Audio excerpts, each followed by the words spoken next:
know.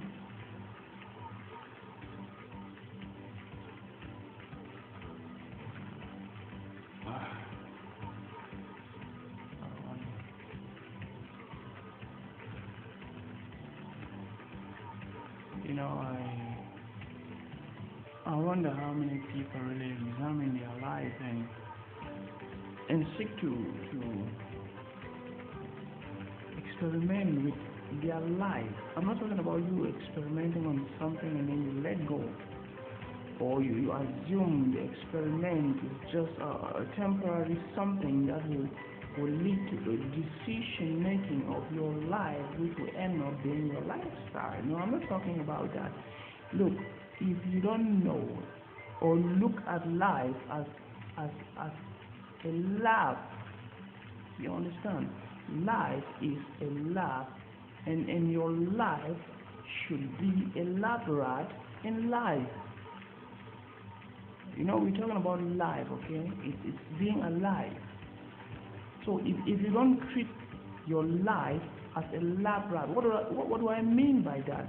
I mean that if you look at the things that are happening in your life in relation to where you want to go and to the happenings of your surroundings, so that you will be able to better your life and the life of your surrounding and others in a better and forward way, then you will end up being the real lab rat, either in a science laboratory or in somebody else's lab, which is their life. So what does this mean, or why am I even talking about this? What I'm saying is, if you look at something profound that Jesus said, he said something to the apostles and to his disciples, the followers. He said, I'm not talking about the 12, I'm talking about everybody who was following him. He said, there is a lot of things that I want to tell you, but you are not ready for them now. But those are matured men. They were older men than Jesus. But listen to what he was saying. Meaning Jesus knew something that they did not. And even if he was to tell them, they would not have understood or lived by those things. So what am I saying? Or what was he saying? He was saying, look, life is in stages. Finish with this one, then you go to another. What is the meaning of finish? Finish meaning you understand and you live by. You understand? And that's why you see in economics you have something called a point of satiety. That is the point where you cannot take any more. You understand? Of the same thing that you've been taking. Maybe like for instance you've been walking under the sun and you needed water, and then you went somewhere, you got water, you drank the first cup. It's like you just want to drink the whole river. And then you took the second cup, the third cup, and now you can't even put the fourth cup, or else everything will come out. So you see, that is the balance of growth. And you should be able to identify a point where you have reached this balance, so that you start looking forward for something new, because expectation is one aspect of growth that propels growth to the direction of where growth is going. That's why you see, we've all been to school, you know, secondary school, primary school, university, high school, and all those things. Look, there are guys who just love secondary school. They don't want to leave secondary school. Those guys, they don't want to grow. That's the reality. They were just enjoying the life. Your junior brother, you will tell your junior brother about this guy when your junior brother, they were in primary school, and they grew up, get to secondary school, they came and they meet these same guys in maybe in the Form 5 or the high school, the upper 6, the lower 6. They meet them and they come back and tell you the same story of this same guy that you told them. Oh, so you have to grow. Why? Those people, they are not identified the point of living and the meaning of growth and the importance of expectation. They don't expect nothing, but they are just satisfied with that state. You cannot live your life like that. So that point that Jesus brought up is very important in terms of progress, and I think that is the only thing that our school system identifies somehow to a degree, because you see, they cannot teach what they teach in the university to those who are in the lower section of the educational system, like the grade students, or the Form 5, the Form 3, the Form 2. What we learn in the upper six, we cannot learn in GTE. We can learn them, but in basic. And if you look at the primary school, they don't even talk about those things, because it's just going to confuse those people. But it's because the educational system is very impatient to prepare the mind at a lower level, because the mind of a human is able to understand whatever it is given, if it is given correctly in the pattern. That's why you see, understanding has a pattern, and everybody understands differently, but they understand the same thing. So what does that mean? What does it mean? Everybody understands the same thing in their own way. But you know where the school system failed?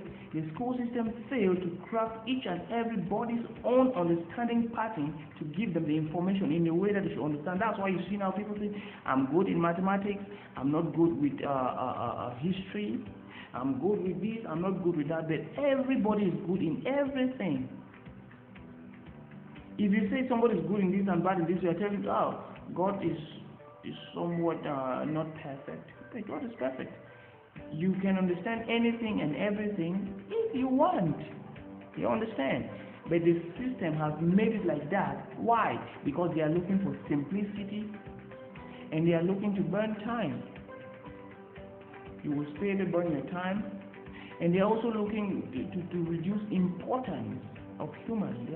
The school system is to reduce the importance of humans, because they teach you all what they know, what they've experienced, and what they want you to know, for you to go and live a life that they want you to live, because they don't want you to exploit.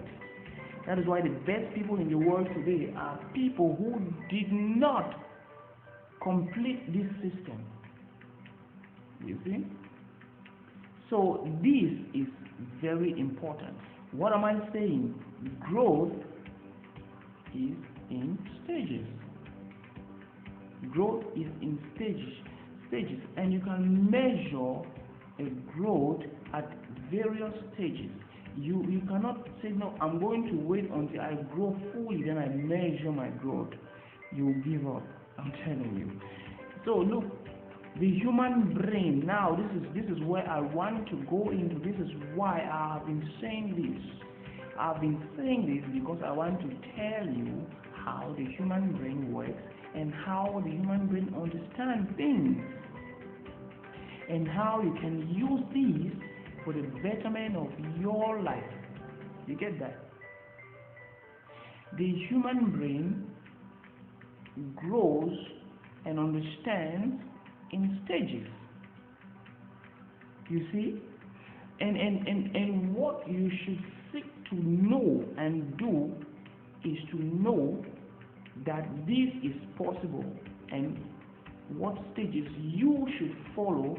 If you look into medical science today, there is something called genome. Genome is individual genetics, how your genes react to various drugs or medicines or prescription. You see, before and even today, it's still the same, popular in everywhere, where they say if you have headache, you take a Panadol, and then you'll be fine. And everybody who has headache, they take it. Some they take it, nothing happens. Some they take it, it works. Why? Because of the genome. So the genome sequences is an individual identification on how they react towards certain drugs. So that is the same way your understanding process goes. If the school system can be able to help you understand in the pattern of which you understand everything that you should understand, then everybody will be an A student. You understand? Everyone will be an A student. The medical area, they are picking up that one now. They will work on your genomes, and then know how your genes, or how you react to various drugs, and then they concord a specific one that works for you, and then you take it. It's a guarantee that you have to be healed or get well if you take that. Not the general assumption of Panadol curing headache and all those things. So that is what you need to understand. You need to understand first that, look, understanding or growth or progress is in stages. If you are able to read for 1 hour, if you read consistently for 1 hour, you will come to realize that no, I can read even faster. I can read faster. I can understand faster. I can be able to implement this knowledge now. So what I need is more. You might say, okay, now in an hour I can be able to read 10 pages. From there you go to 20 pages. From there you go to a book. You see, that is the growth of how you understand. And how does this come? It comes by you practicing. Like for instance, if you're researching, if you're studying, if you are reading, you are meditating on the right things. Your brain, the capacity of holding information needs more space. Now your brain grows to accommodate that.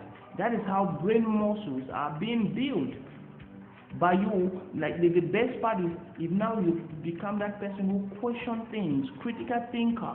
When you see something, you do not just see for its face value, you see beyond that thing. Now you start thinking critically. And if you get to that point in life, I'm telling you, there is nothing that you will see that will be the same. Do you know why everybody on earth, it seems like they are the same? Because they don't work on developing themselves. I'm talking about most like in the part of my world, like Africa. People don't work to develop themselves. They don't do that. They just grow up in a society, and then they see how the life has been lived. They just follow the pattern, and they complain like everybody else who's in that society. So it is important that you develop the understanding of things in your environment. Very important. And when you know the stage at which you are, you can seek a better level. Okay? You know, when we're in school, we see great potential, great tremendous potential amongst our friends, amongst fellow students, even those who were competing with us, and then it also seems like we were competing with them in school, those who were the best in class, and all those things. When you look at them, and also when they look at themselves, they were saying, I've made it in life. We thought school was the only thing that is important for us to go through it, and then we be integrated into the system, and then we become what we want to become based on what has been given in the system. But today, if I just look at some of the posts that some of my friends, my classmates, they are posting on social media, I wonder what they are thinking. I just look at those people that I used to see in school, you know, those guys that I have a lot of hope for them, that they will make it and they will make a difference. But today, their post says a lot about who they are. Look, you do not need to see somebody and for you to know who they are or what they are doing or the level of life at which they are. You just need to hear them talk. Okay? That is the greatest measure for you to measure somebody's how far. If you hear them talk, you will tell this person is doing great, this person is going up, this person is on a big thing, is planning, is working on something amazing that will change a lot of things in people's lives. When I look at some of them, they really lost it, you know, they really lost it. And I pray they listen, and I pray that they watch, and I pray that they can be able to find themselves back to those guys that I used to know that, you know, even though in school it was a competition, but education is not a competition, it is a collaboration so that somebody understands what they don't understand. Not that somebody fails and their failure It's rubbed all over them by everybody else to shame them of that failure. It doesn't make no sense.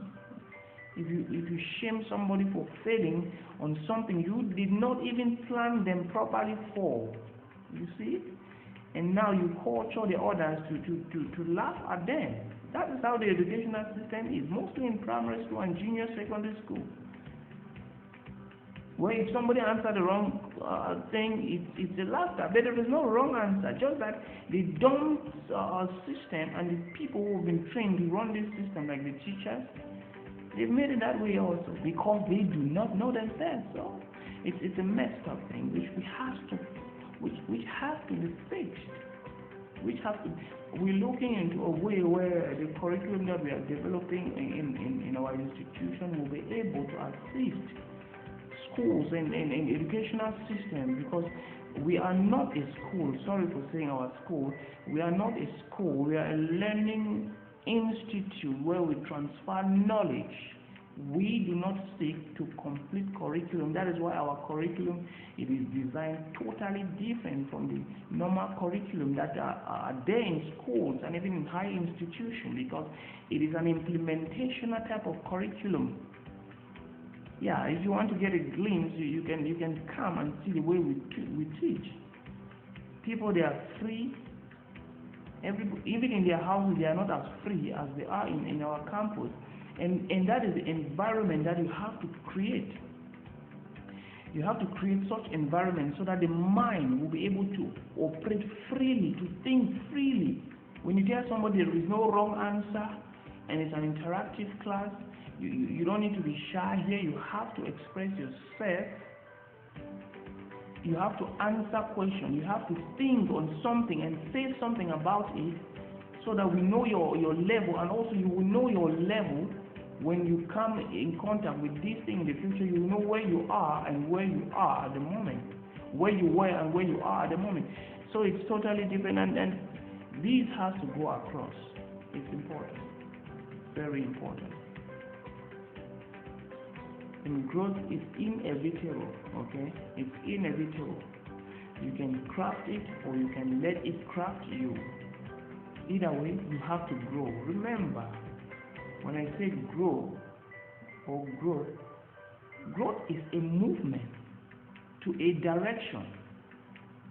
So now when I'm talking about a positive growth, now I'm looking at a growth that is going forward in the direction of what it wants to achieve. So when I say growth, don't get me wrong, I'm not talking about a movement forward. I'm talking about a movement. It's a movement. It's either going forward, backward, sideways, right, sideways, left. So that is not what I mean. But what I'm talking about, growth is inevitable. Yes, if you craft your growth in the line of what it has to be, based on information from others, then you are good to go. You're good to go. It might be challenging, but you are good to go. That is why you have to make a decision before you engage yourself in a movement. Because if you don't, there are a lot of challenges. Challenges does not mean negative only. There are positive challenges that will come to kick you off your goal. But if you have made a decision, that is why I will come back to our program. Before you even start your course in our program, you have to write down your mission and vision statement, stating what you want to achieve and how you want to achieve it. Then you present it to us. We guide you on how you have to go on that. Why we are doing this is because we want that when you're done with our program, we will be training you in line of what you want to achieve, and also connecting you with the people who will add value to you. And also, these will help you to be able to not get distracted on the way. For instance, you meet an opportunity that is so good, but it's going to take you off your goal. Would you go for it? Meaning you have no value for your growth or for your goal. That is why you have to decide before you move on with us. It is very important, very important, very, very important That is why you look, if you go back to our school system, you see a lot of people going through the system without knowing anything of what they have to do. These are things like the foundation class I'm talking about is something that has to be taught from primary school. To me, it has to be taught from primary school, so that your mind is cultured towards what you want. You spend less energy wasting time and more energy preparing yourself for it.